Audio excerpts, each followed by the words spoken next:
अस्सलाम वालेकुम नाज़रीन, आप देख रहे हैं program the review Kamran Yusuf और शहबाज राना के साथ। द रिव्यू में हम पाकिस्तान की मईशत, खारजा अमूर और नेशनल सिक्योरिटी से जुड़े मामलात पे बात करते हैं। कुछ माह पहले आपको अच्छी तरह से याद होगा कि पाकिस्तान में चीनी का बहरान पैदा हो गया था, यानी कि चीनी की शॉर्टेज भी हो गई थी और चीनी की कीमतों में होशरुबा इजाफा हुआ था। और उसकी वजह यह थी कि इस साल जनवरी में हुकूमत पाकिस्तान ने यह फैसला किया था कि पाकिस्तान में चीनी के वाफर ज़खायर मौजूद हैं, तो इसलिए कुछ जो चीनी है या वाफर मकदार में चीनी है उसको एक्सपोर्ट कर दिया जाए। लेकिन बाद में पता चला कि वो तखमीने या अंदाजे वो ठीक नहीं थे, जिसकी वजह से मार्केट के अंदर एक चीनी की शॉर्टेज पैदा हुई और उसके नतीजे में फिर कीमतों में इजाफा हुआ। उसके बाद फिर जो वफाकी हुकूमत हो या सूबाई हुकूमतें हों, उन्होंने फैसला किया कि जो इस साल का क्रशिंग सीजन है वो वक्त से पहले शुरू कर दिया जाएगा, ताकि मार्केट में जो नई चीनी है वो जल्दी आ जाए और कीमतें जो हैं वो ज़्यादा ऊपर ना जाएं। लेकिन आज तक उस क्रैशिंग सीजन का आगाज़ नहीं हुआ, इस पर भी बात करेंगे। लेकिन उससे पहले शहबाज, इसी से रिलेटेड जब एग्रीकल्चर की बात करें, स्टोरी फार्मर्स, ये तो हम हाईलाइट करेंगे कि कैसे उनको बेचारों को धक्के खाने पड़ते हैं जो छोटा फार्मर है।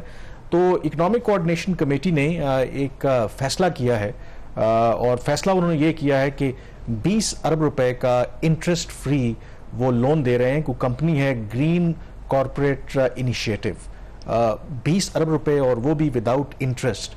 आखिर क्या ऐसी खास बात है इस कंपनी में आजकल के दौर में, जब आप सगा भाई भी आपको बगैर इंटरेस्ट के पैसे ना पहली बात ये कर्जा ये 20 अरब रुपए तक महदूद नहीं रहेगा, ये कर्जा इससे भी ज्यादा होगा। Green corporate initiative private limited इसका पूरा नाम है। कल इक़्तिसादी राब्ता कमेटी का जो इजलास हुआ उसमें एक समरी आती है और समरी में ये प्रपोजल था कि हुकूमत पंजाब जो कि उसके अकाउंट से इस कंपनी के लिए 20 अरब रुपए इंटरेस्ट फ्री लोन की जो है ईसीसी उसकी अप्रूवल दे दे। और ईसीसी को ये बताया गया कि कुल कोई 100 अरब रुपए का कर्जा इस कंपनी को दिया जाएगा इंटरेस्ट फ्री, कोई सूद, कोई किसी किस्म का उसके ऊपर इंटरेस्ट चार्ज नहीं किया जाएगा। जो green corporate initiative private limited है, इसकी जो डिटेल्स है जो वजारत खजाना ने प्रेस रिलीज जारी की है उसमें नहीं है। लेकिन तो उसमें अब इसमें सवाल ये पैदा होता है, इस चीज को हाईलाइट करने का मकसद एक और मंतक क्या है, मतलब मैं ये कह रहा हूं, जो स्पेशल इन्वेस्टमेंट फैसिलिटेशन काउंसिल है उसके जो 5 थीमेटिक एरियाज है जिसके ऊपर उनका फोकस है, उसमें ज़राअत भी एक शोबा है। तो पिछले जो प्रोग्राम था उसमें बताया कि तकरीबन 260 अरब रुपए की इन्वेस्टमेंट चाहिए एग्रीकल्चर सेक्टर में। ये जो कुछ प्रोजेक्ट्स कैटल फार्मिंग के और मिल्क प्रोडक्शन के, मीट प्रोडक्शन के जो मिलिट्री ने प्रपोज किए हैं, बट एक तो साइड पे जहां पे फोकस होता है वहां पे आप 100 अरब रुपए का जो कर्जा वो बगैर सूद के देने के लिए तैयार हो जाए। दूसरी वहां पे जहां पे आपकी जो कहा जाता है मुल्क की जो एग्रीकल्चर जो बास्केट है, जो हमारे किसान हैं वो शहरों को भी वो फीड करते हैं, वो देहातों की जो पॉपुलेशन है उसकी भी वो नीड को पूरा करते हैं। वो अक्सर जो कॉर्पोरेट फार्मिंग होती है, बड़े जो सरमायादार होते हैं उनके हाथों वो बेचारे हमेशा ही उनकी एक्सप्लॉयटेशन होती है। और इसमें जो सबसे बड़ा इशू आ जाता है वो आपका जो 2 बड़ी फसलें हमारी गंदम की और फिर कॉटन जो एक तीसरी भी है, बट उसके अलावा जो गन्ने की फसल है, हर साल जब ये क्रशिंग सीजन स्टार्ट होना होता है उस वक्त ये मसला बन जाता है उसकी कीमत कितनी होगी, क्या फार्मर को उसकी जो कॉस्ट है उसके बराबर उनको पैसा मिल जाएगा। एटलीस्ट अगर प्रॉफिट तो होने चाहिए ना उनके, क्या कॉस्ट रिकवरी हो सकेगी, नहीं होगी। और शुगर एक पॉलिटिकल इशू पाकिस्तान में बन चुका है। अब पॉलिटिकल है भी ना, क्योंकि जितने बड़े आप कह सकते हैं कि जिनको बिजनेस शुगर बैरन है, वो सब शुगर मिले वो सारे आपके पार्लियामेंट के अंदर बैठे होते हैं। अब इसमें 2 चीजें हैं नाज़रीन, हमने पिछले दिनों हाईलाइट भी किया था कि जो एक गलत फैसला था इक़्तिसादी राब्ता कमेटी का, कोई 2.5 लाख टन चीनी बरामद करने को से डोमेस्टिक मार्केट में कीमतें ऊपर गई थी।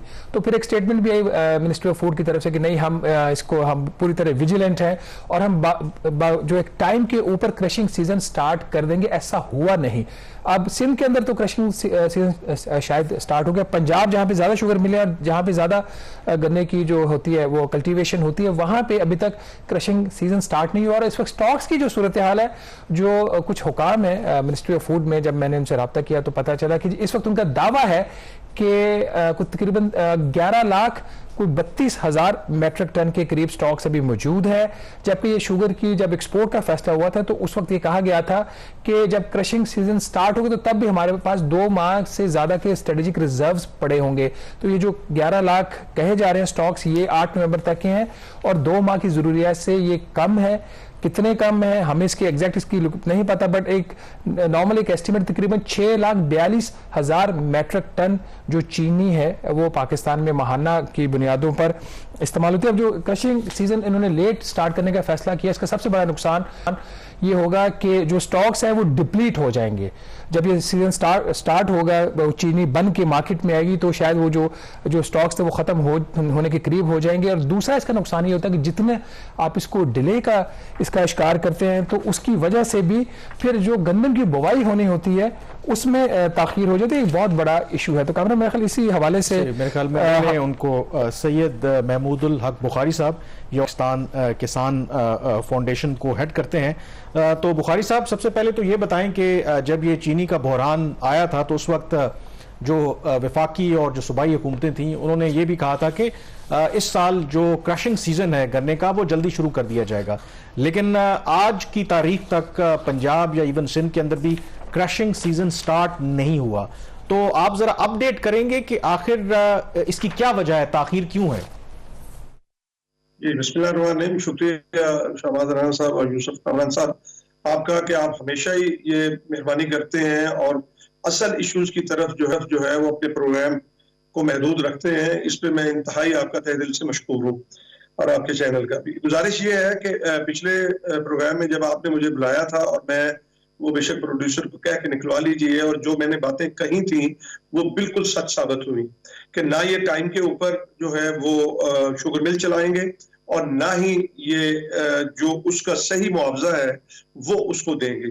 आपने वजह पूछी है और शहबाज राना साहब ने अपने इंट्रो के अंदर बहुत खूबसूरती के साथ इस सारी चीज को समअप किया है और ये बताने की राना साहब ने कोशिश की है कि ये एक पॉलिटिकल जो क्रॉप बन गई है। वैसे तो पॉलिटिकल क्रॉप जो है वो कॉटन को भी ले लें तो वो भी पॉलिटिकल क्रॉप ही है, और चूंकि ये सारे जितने बड़े लोग हैं वो उसमें आ गए हैं और वही कंट्रोल करते हैं। अच्छा, उसमें हमने आपको याद होगा कि पंजाब के कुछ शुगर मिल मालकान ने मुलाकात की थी पंजाब के वजीर आला से और उनसे ये मुतालबा किया था और चीनी के रेट भी उन्होंने बढ़ा लिए थे और 28 अक्टूबर को उन्होंने वादा किया कि जनाब हम शुगर मिलें चला लेंगे। बुनियादी तौर के ऊपर ये अब 15 अक्टूबर को चलनी चाहिए। साहब थोड़ी सी कथाकलामी होगी, एक तो अब अपनी जो पोजीशन है वो थोड़ा सा कैमरे के सामने है, थोड़ा सा पीछे आप चले गए, पोजीशन आपने ठीक कर ली। दूसरा, इसमें जब आप बता रहे 28 अक्टूबर वाला, तो थोड़ा सा ये भी रेफरेंस दे दें जो कानून है उसके मुताबिक कब ये शुगर मिलें उस पे जो है उसकी क्रशिंग स्टार्ट हो जानी चाहिए। जी शहबाज राना साहब, गुजारिश ये है कि ये मिठास के ऊपर होता है जो शुगर रिकवरी है। अब जब ये मीटिंग हुई थी लाहौर में, मैं भी उस मीटिंग के अंदर था, ज़का अशरफ साहब भी थे और आपके सेक्रेटरी फूड थे, आपके केन कमिश्नर थे। वहां बैठ के मैंने ये सवाल किया था कि जी आप ये जो शुगर केन सीजन है उसको स्टार्ट कर दें, आप 28 अक्टूबर को कर सकते हैं। उसकी वजह यह है कि जो शुगर रिकवरी रिपोर्ट आई और वहां मीटिंग के अंदर पेश की गई वो तसल्ली बख्श थी कि रेट हमारा जो है वो 8.5% के हिसाब से जो ये लगाते हैं शुगर रिकवरी का और ये रेट तय करते हैं। और ये मैं आपको बात बता दूं कि उसके बाद ये एक कुदरती अमर है कि फिर उसकी मिठास में इजाफा होता जाता है। जिस तरह भी जो है वो दिन गुजरते हैं उसकी मिठास में इजाफा होता है। यानी 100 किलो गन्ना जो होता है उसके अंदर से 8.5 किलो चीनी अगर निकलती है, फर्ज करें कि 28 अक्टूबर को, तो 15 दिन के बाद उसी 100 किलो में से जो है वो 9 किलो निकलेगी, फिर 15 दिन के बाद उसी 100 किलो में से 10 किलो निकलेगी। यानी ये भी फायदा इन्हीं शुगर मिल वालों को होता है, किसानों को नहीं। किसानों का वो रेट तय कर दिया जाता है। और दूसरा अलमिया आप ये देखें कि सिंध गवर्नमेंट ने कोई तकरीबन 1.5 माह 2 माह पहले जो है वो इसकी कीमत 425 रुपए मुकर्रर कर दी और मुझे लेट की समझ नहीं आई। ये अगर आप किसी को प्रोग्राम के अंदर ले सकें और ये पूछें कि खुदा के बंदो जब शुगर रिकवरी भी पूरी है और उसके बाद आप इसको डिले करके आप एक बहरान पैदा करना चाहते हैं, यानी खुद हम जो है वो बहरान को पैदा करके और फिर एक नए हादसे में हम चले जाएं। आपने फिर बात की कि इसको लेट करने की कोई दूसरी वजह नहीं है कि वो शुगर मिल वालों को जो है वो फायदा पहुंचाना मकसूद होता है, वरना ये 15 अक्टूबर को भी ये चल सकती है।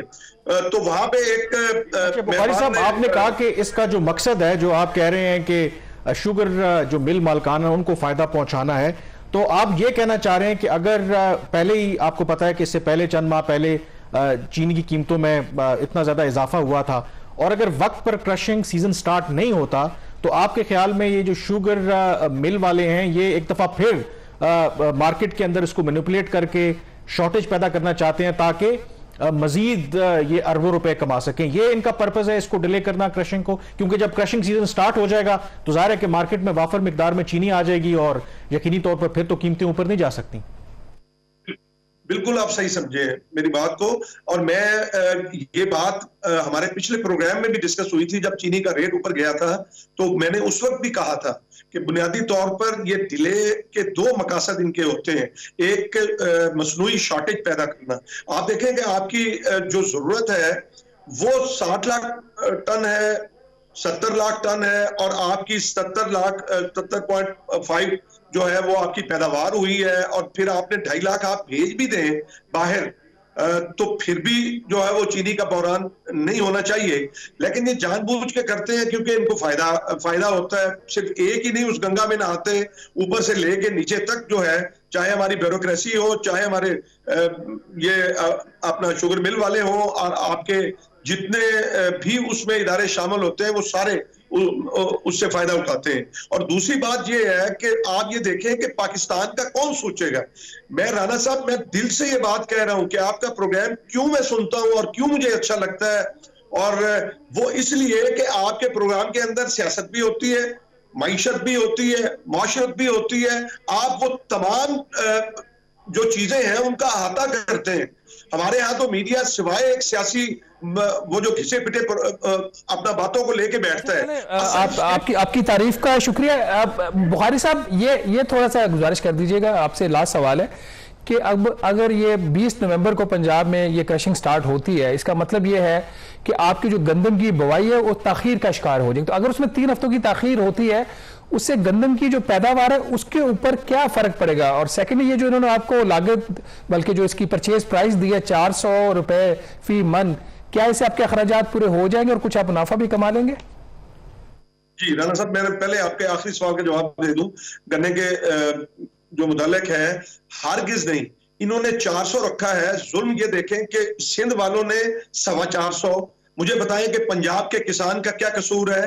क्या सिंध के जो गन्ना है उसको के गुलाब से गुसल दिया जाएगा कि वो जो है वो 425 किसान लेगा, और यहाँ का किसान जो है, मुझे तो समझ नहीं आती जो फैसला करने वाले लोग हैं वो क्या सोचकर फैसला करते हैं। नंबर एक बात।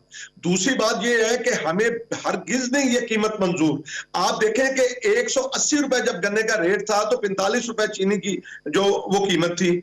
आज जो है ये गन्ने का रेट हमें 425 रुपए दे रहे हैं, और चीनी का रेट 200 रुपए तक जो है वो चला गया। हमें कम से कम अगर 500 देते हैं राना साहब, ये 1.25 साल की फसल है।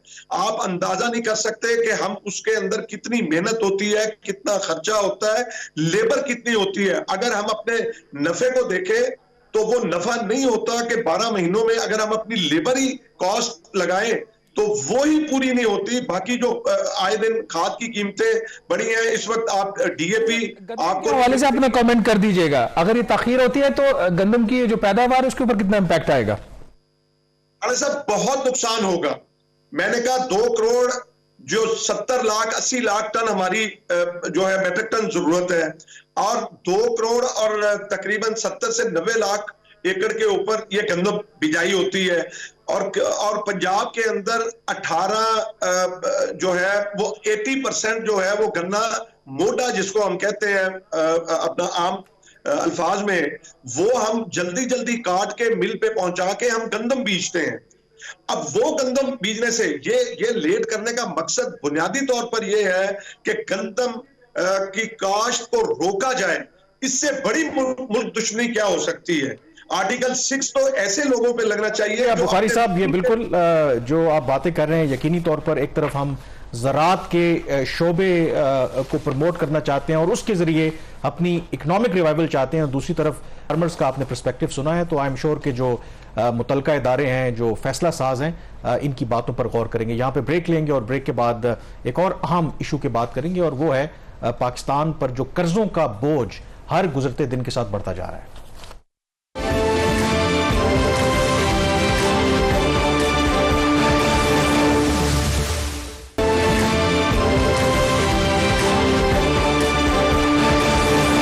ब्रेक के बाद एक दफ़ा फिर आपको खुश आमदीद कहते हैं। आपको पता है कि पाकिस्तान पर जो कर्ज़ों का बोझ है वो हर आए रोज़ बढ़ता जा रहा है। कर्ज़े लेना वैसे बुरी बात नहीं है, पूरी दुनिया में, इवन अमेरिका दुनिया की नंबर 1 मईशत है, चीन दूसरे नंबर पर है, इवन भारत के अंदर फाइनेंसिंग जिसे कहते हैं, दुनिया कर्ज़ों पे चलती है। लेकिन वो कर्ज़ों का जो इस्तेमाल है इस तरीके से करते हैं कि वहाँ पर जो उनकी इकोनॉमीज़ हैं उसके लिए वो बेहतर साबित होते हैं। बड़े प्रोजेक्ट हैं, छोटे प्रोजेक्ट्स हैं, उसमें फाइनेंसिंग करके आप रोज़गार के मौके भी मुहैया करते हैं और मुल्क के अंदर प्रॉस्पेरिटी भी लाते हैं। लेकिन शहबाज, पाकिस्तान के अंदर प्रॉब्लम ये है कि अब अगर हम, मेरे ख्याल में ये ओवर स्टेटमेंट नहीं होगी या अंडर स्टेटमेंट नहीं होगी कि अगर एक सरकारी दफ्तर में चाय की प्याली भी जो अगर आप पीते हैं, चाय भी कप भी एक पी रहे हैं, तो वो कर्जों के पैसों से पी रहे हैं। तो that is something we need to look into, I believe.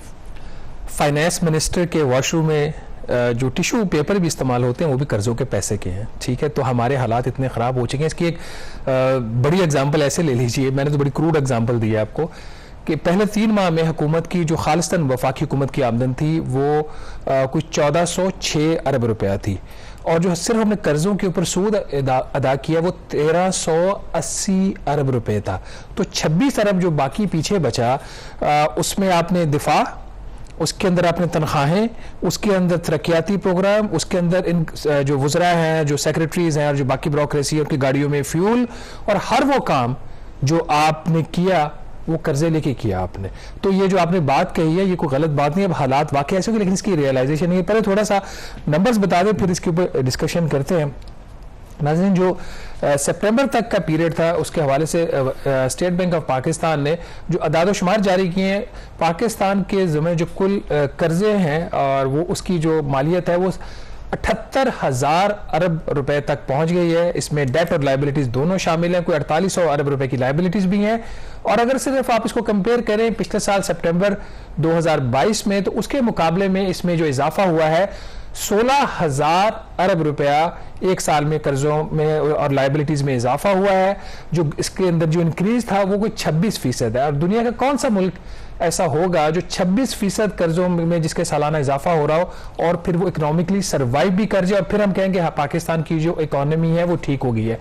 एक और नंबर जिससे आपको अंदाजा हो जाएगा कि हमारे हालात कितने खराब हो चुके हैं, रोजाना की बुनियाद पर 44 अरब रुपए जो है कर्जों में शामिल किए गए हैं। याद रहे ये नेट डेट है, इसमें ऐसा नहीं कि कर्जा लेके हमने वापस कर दिया, ये जो नेट अमाउंट है इतना उसमें ऐड किया गया। जो वफाकी हुकूमत के जिम्मे कर्जे हैं वो अब हो गए हैं 64,500 अरब रुपए। अब ये सारे नंबर्स बताने का मकसद ये है कि हम उस स्टेज पर पहुंच चुके हैं जहां पे वफाकी हुकूमत के पास अब कोई चारा नहीं है सवाए इसके कि वो डेट रिस्ट्रक्चरिंग की तरफ चल पड़े।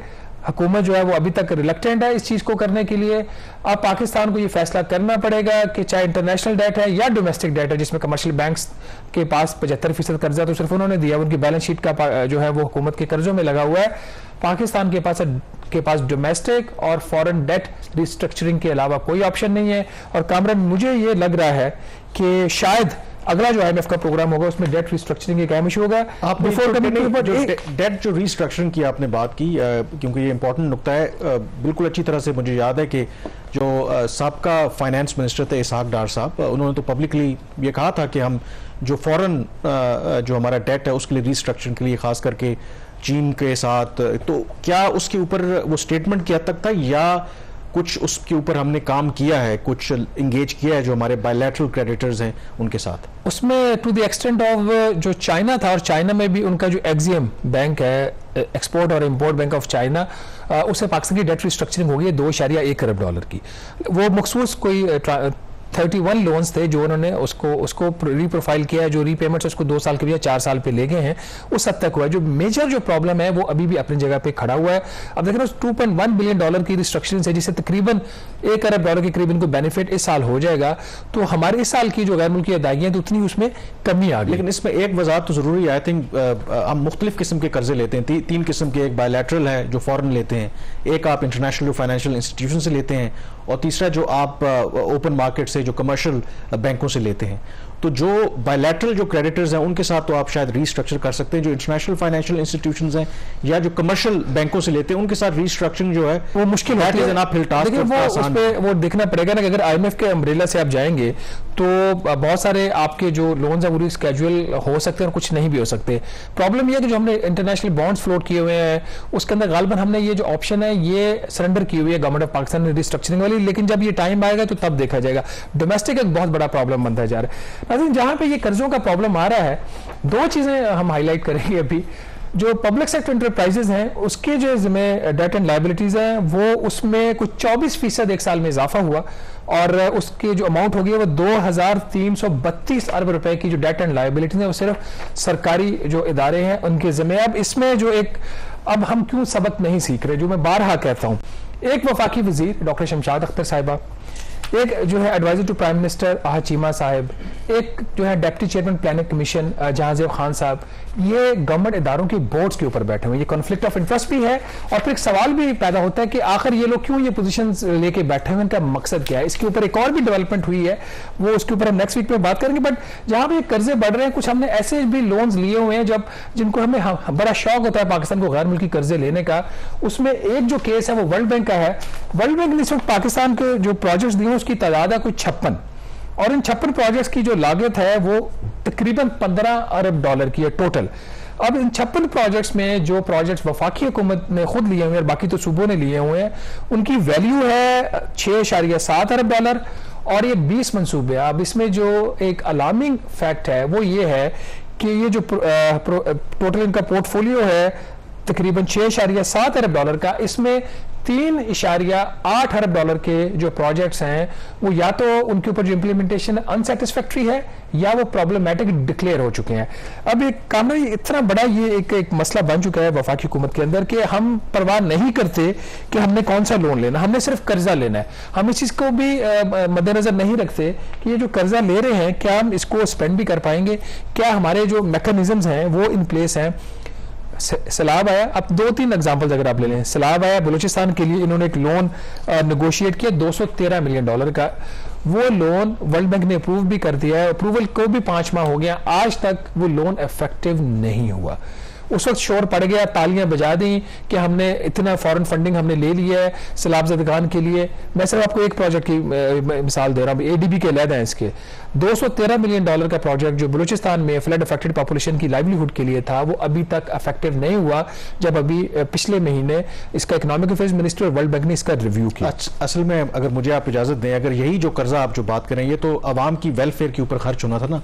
अगर यही किसी सरकारी बिल्डिंग की तज़ीनो आराइश पर खर्च होना होता या कोई लेटेस्ट मॉडल की गाड़ियां मंगवानी होती हमारे अफसरों के लिए, हमारे वज़रा के लिए, तो मेरे ख्याल में फिर उसमें इतनी देर ना लगती, फिर तो फौरी शायद उस पर काम हो जाता। सिर्फ मेरे ख्याल ब्रेक पे जाते हैं अभी, लेकिन नाज़रीन जो हम डिटेल्स तो बताना चाह रहे थे, ये जो रिव्यू वर्ल्ड बैंक और इकोनॉमिक अफेयर्स की मिनिस्ट्री ने किया, टाइम की कुछ कंस्ट्रेंट्स हैं इसमें। वापडा के जो अपने प्रोजेक्ट्स हैं जिसको वर्ल्ड बैंक ने फंड किया हुआ है, जिसमें आपकी तरबेला डैम की एक्सपेंशन है, ट्रांसमिशन लाइन के प्रोजेक्ट्स हैं जो वो देख रहे हैं, दासू हाइड्रो पावर प्रोजेक्ट्स है, वो प्रॉब्लमेटिक प्रोजेक्ट्स बन चुके हैं। 5 साल 7 साल मामूली ताखीर उन प्रोजेक्ट्स की इंप्लीमेंटेशन में। Same is the situation with the ministry of finance, same is the situation with the planning ministry जो पूरे मुल्क की प्लानिंग करती है। जो प्लानिंग मिनिस्ट्री रन प्रोजेक्ट्स हैं उसकी एग्जीक्यूशन के बड़े सीरियस प्रॉब्लम बन चुके हैं। लिस्ट है लंबी, एक एक प्रोजेक्ट डिस्कस भी हो सकता है। बॉटम लाइन ये है कि जो गवर्नेंस के जो इश्यूज हैं over a period of time उनको एड्रेस नहीं किया जा रहा, बेतुके कर्जे लिए जा रहे हैं। एक project Khyber Pakhtunkhwa economic development project जो हमने अफगानिस्तान के साथ जो तजारत को बेहतर करने के लिए एक वर्ल्ड बैंक से कर्जा लिया हुआ है, वो 5 साल में उसके ऊपर सिर्फ $2 मिलियन उसकी डिस्बर्समेंट हुई, वो भी एक प्रॉब्लमेटिक प्रोजेक्ट। बहरहाल ये वो कहानी है जो हम बारह आपके सामने लाते रहते हैं। मकसद ये होता है कि हुकूमत इसका जो कुछ ना कुछ अपने जो हाउस इन ऑर्डर करे नहीं करते। अप टू देम इस सारे अरसा में पाकिस्तान के ऊपर ऊपर जो कर्जों और उसके ऊपर जो सूद के दागियां हैं उसके ऊपर उसमें बेतहाशा इजाफा हो रहा है और ये सस्टेनेबल अब नहीं रहा। मेरे ख्याल में यहाँ पे ब्रेक लेते हैं और ब्रेक के बाद बात करेंगे कि पीआईए की जो प्राइवेटाइजेशन है उसके हवाले से एक अहम डेवलपमेंट हुई है। ब्रेक के बाद उस पर बात करेंगे।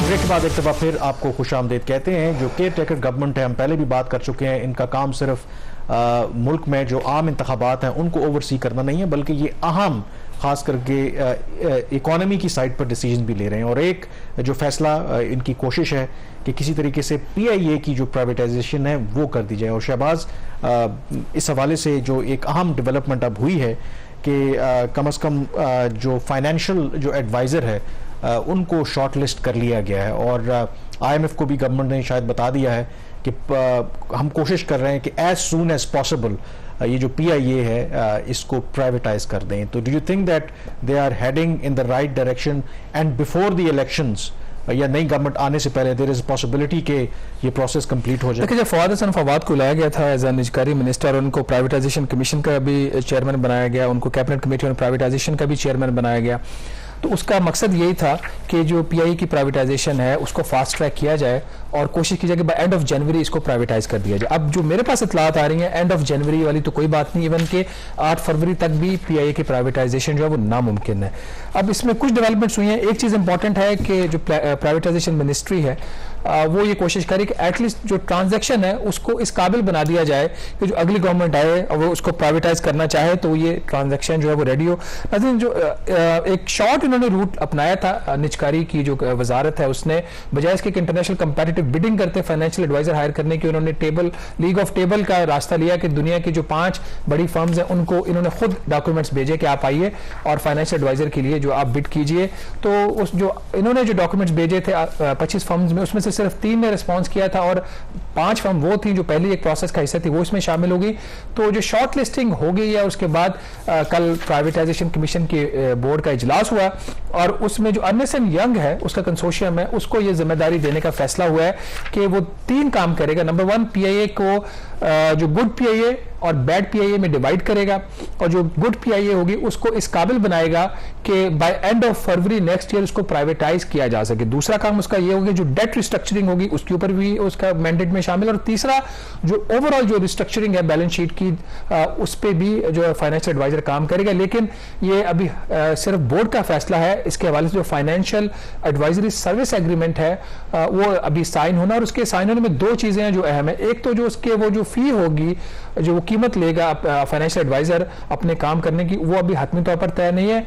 और दूसरा जो बड़ी एक टाइट टाइम लाइन्स जो है प्राइवेटाइजेशन मिनिस्टर जो रिकमेंड कर रहे हैं उसके ऊपर क्या जो फाइनेंशियल एडवाइजर उनको मीट कर पाएगा या नहीं कर पाएगा। एक कॉन्फ्रेंस के ऊपर मुज़ाकरा रफ़ी कमेटी भी इन्होंने बना दी है और वो जो कमेटी है वो नेगोशिएट करेगी फाइनेंशियल एडवाइजर के साथ और फिर उसके ऊपर ये फैसला करेगी। लेकिन इसके अंदर जो इंपॉर्टेंट पहलू है, आई थिंक अभी तक तो यूजुअली जब भी पास्ट में पीआईए हो या स्टील मिल हो इसको प्राइवेटाइज करने की कोशिश की गई तो हमेशा एक बहुत बड़ा बैकलैश आया, खास करके जो लोग इन इदारों से मुंसलिक हैं। तो अभी तक डू यू थिंक कि गवर्नमेंट उस प्लान के ऊपर भी काम कर रही है, क्योंकि आप तो फैसला तो कर चुके हैं कि प्राइवेटाइज करना है, लेकिन अगर कोई बैकलैश आता है फ्रॉम द पीआईए, आपको पता है कि वहां पे पॉलिटिकल अपॉइंटीज भी हैं, वहां पे यूनियंस बड़ी स्ट्रांग हैं, तो उसके लिए कोई इन्होंने होमवर्क किया है कि अगर रिएक्शन आता है तो हाउ दे विल टैकल? देखिए, जो इसकी जो यूनियन है पीआईए की वो इसके ऊपर पूरी नजर लगा के बैठी हुई है और अभी तक चीज उस स्टेज पर नहीं पहुंची जहां पे पीआईए तैयार हो कि उसको हुकूमत उसको बेच दे, उसके मेजॉरिटी शेयर्स बेचते जितने भी बेचते हैं। अभी तो फाइनेंशियल एडवाइजर हायर होना है, फैसला हुआ कि किसको लेना है, उसके साथ एग्रीमेंट होगा, फिर टाइमलाइंस तय होंगी, वो एक रिपोर्ट तैयार करेगा। इनका ये ख्याल है कि बाय एंड ऑफ दिसंबर वो रिपोर्ट आ जानी चाहिए। आती है नहीं आती उसके ऊपर फाइनेंशियल एडवाइजर एग्री करता है नहीं करता वो देखने वाली बात है। मेरी इत्तला ये है जो आपका सवाल है कि यूनियन जो है वो बैक एंड पे एक्टिव हो चुकी हैं और एक अहम सियासी रहनुमा से उन्होंने पिछले दिनों मुलाकात की है, उसकी डिटेल में अगले प्रोग्राम में बताएंगे। मेरे पास कुछ कंफर्मेशन नहीं, इसलिए ऑन द रिकॉर्ड नाम हम नहीं ले सकते। और मेरे ख्याल में जो भी पाकिस्तान में ज़ाहिर है कि आम इंतखाबात होने हैं और पॉलिटिकल गवर्नमेंट गवर्नमेंट ही आएगी, तो जो भी गवर्नमेंट आनी है वो तो चाहेगी कि ये सारे जो मुश्किल और अनपॉपुलर डिसीजन है ये केयर टेकर गवर्नमेंट करके चली जाए। तो दे वुड वांट के अगर PIA के हवाले से कोई बड़ा फैसला ये कर जाते हैं तो कम से कम उन पर कोई जिम्मेदारी आयद नहीं होगी। बट लेट्स सी क्या ये केयर टेकर गवर्नमेंट कामयाब हो पाती है या नहीं हो पाती। यहाँ पे ब्रेक लेंगे और ब्रेक के बाद जिक्र करेंगे इस वक्त जो गजा की सूरत हाल है और रियाद में आज जो एक अहम समिट हो रहा है।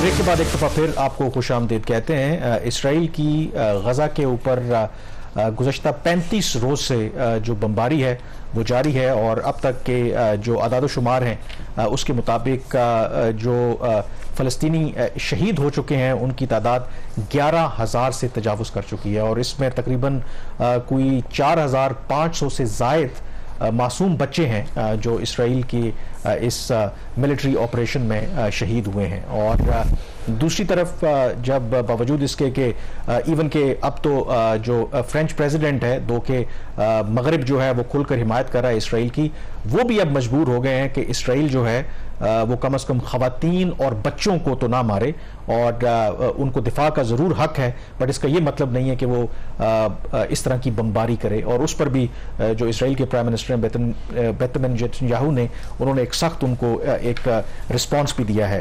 इन द मीन वाइल 35 रोज़ के बाद बिलाखिर जो मुस्लिम कंट्रीज़ हैं वो तो खैर पब्लिकली रिएक्शन आ ही रहा था, तो आज एक अहम समिट हुआ और इम्पोर्टेंस उसकी ये थी कि एक तरफ गैर मामूली समिट था OIC का और साथ ही अरब लीग का मुश्तरका जो है वो इजलास हुआ। और इसमें इम्पोर्टेंट बात ये थी कि पहले सऊदी अरब अलग अलग ये करना चाहता था कि अरब लीग का समिट आज होगा और जो OIC का समिट वो कल, लेकिन फिर बिकॉज ऑफ उन्होंने कहा कि एक एक्स्ट्रा ऑर्डिनरी सर्कमस्टांसेस हैं, एक एक्सेप्शनल सूरत हाल है, तो फिर जॉइंट वो समिट का उन्होंने इनेकाद किया। दो के अरब लीग के जो लोग हैं ज़ाहिर मुस्लिम कंट्रीज़ हैं वो भी OIC के मेंबर ही हैं, तो उस लिहाज से तो सिर्फ आई थिंक ऑप्टिक्स के एतबार से एक थोड़ा सा डिफरेंस है, लेकिन उसके अंदर क्रक्स यही है कि अगेन जो बिकॉज मुस्लिम कंट्रीज़ और ख़ास करके जो अरब कंट्रीज़ हैं दे ऑल्सो अंडरस्टैंड के जो इस वक्त सेंटिमेंट है अवाम के अंदर, अरब दुनिया के अंदर, मुस्लिम दुनिया के अंदर, वो ये है कि जो OIC हो, अरब लीग हो या जो मुस्लिम दुनिया के रहनुमा हैं ये एक लिहाज से नाकाम हुए हैं इसराइल को रोकने में, जो फ़लस्तीनियों के साथ कत्लेआम का उनका कत्लेआम किया जा रहा है, जो बर्बरियत हो रही है। तो एटलीस्ट इस समिट के बाद एक कोशिश की है मुस्लिम दुनिया के लीडर ने कि no they are sensitive too. मेरा ख्याल है कि अभी तक इनकी जो सारी जो इनकी एनर्जीज हैं वो बयान देने की हद तक ही महदूद हैं। इसमें कोई शक वाली बात नहीं है कि अमेरिकन आशीर्वाद से इस वक्त इसराइली जो है वो जेनोसाइड कर रहे हैं मुसलमानों की पैलेस्टाइन में, और जो मुसलमान हुक्मरान हैं उसमें एटॉमिक पावर लाइक पाकिस्तान भी है।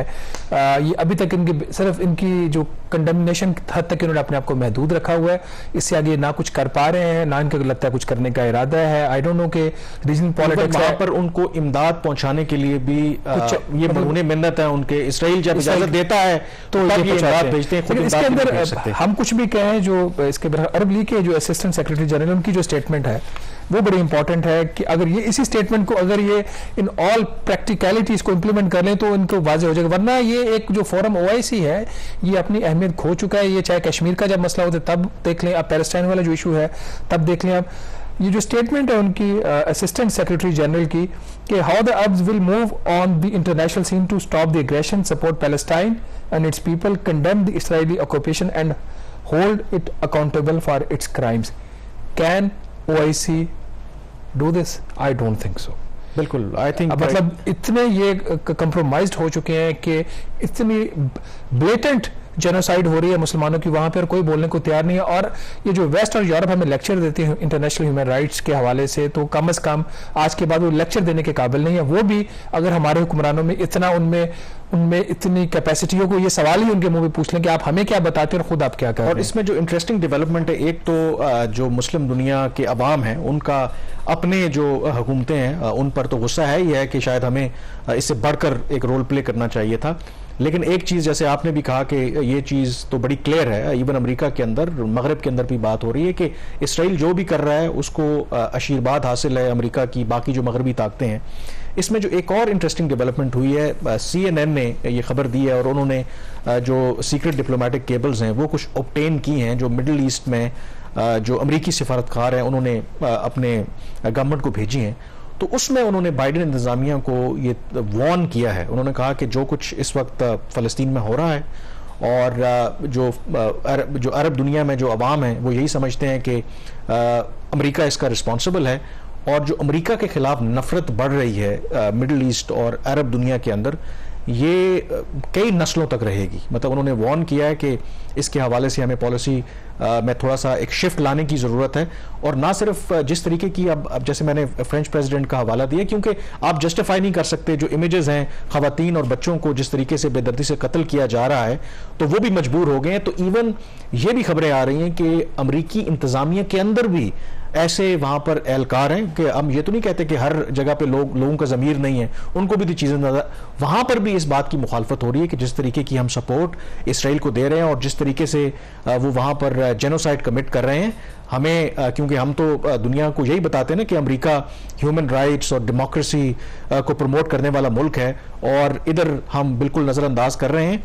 तो जो मुखालफत है, जो एंग्जाइटी है वो विद इन अमेरिका वो भी बढ़ रही है। इवन जो सेनर वॉइसेस हैं, जो ज्यूइश कम्युनिटी है अमेरिका के अंदर, हमने देखा कि कैपिटल हिल के अंदर वो भी इसराइल के खिलाफ जो हैं वो मुजाहरे कर रहे हैं। But the key question is कि ये तमाम जो गुस्सा है वो मुस्लिम दुनिया के अंदर हो, अमेरिका के अंदर हो, मगरब के अंदर हो, बड़े बड़े मुजाहरे इवन मगरब के अंदर हो रहे हैं इसराइल के खिलाफ। At the end of the day क्या इससे जो फ़लस्तीन के मजलूम अवाम हैं उनको कोई रिलीफ मिल पाएगा?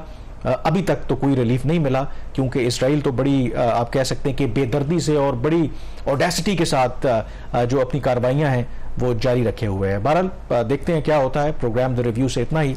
मुझे कामरान यूसुफ और शहबाज राना को इजाज़त दीजिए। अल्लाह हाफिज़।